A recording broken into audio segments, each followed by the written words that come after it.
Bonjour et bienvenue aux perspectives du marché de la banque CIC. C'est lundi matin jusqu'à 8 et moi je m'appelle Luca Carrozzo.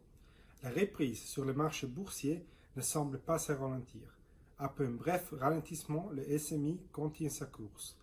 Ça après que la volatilité ait fortement augmenté et que les marchés boursiers aient bravement corrigé. Selon l'avis de nombreux observateurs du marché, ce refroidissement était entendu depuis longtemps, mais n'a pas duré beaucoup de temps.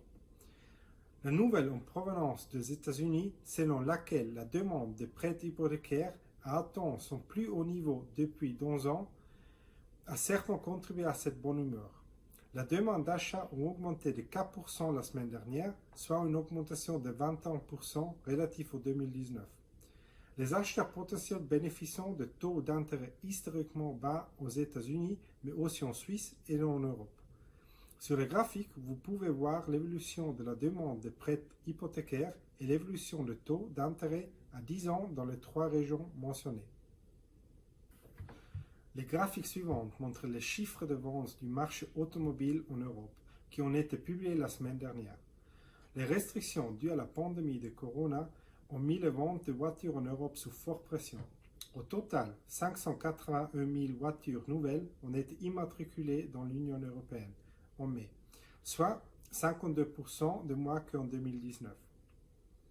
En plus, les nouvelles que nous avons reçues des économistes fédéraux étaient passionnantes.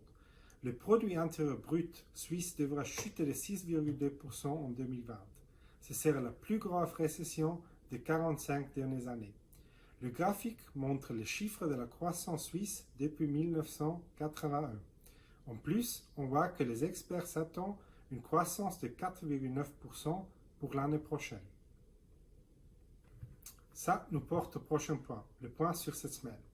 Les indices des directeurs d'achat des différents pays seront publiés mardi. L'indice CTV suisse arrivera mercredi.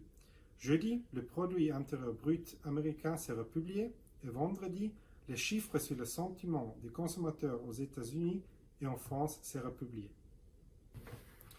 En résumé, les nouvelles économiques deviennent légèrement plus positives. Toutefois, nous prévoyons un mouvement latéral volatile sur les marchés financiers dans les prochains jours.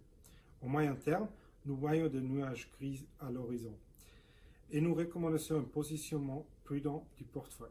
Sur la base des actions individuelles, nous préférons les entreprises ayant un bilan solide et un modèle d'entreprise stable.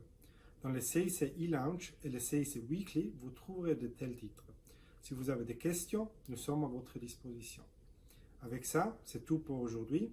Merci d'avoir regardé. J'espère de vous revoir lundi prochain. Au revoir.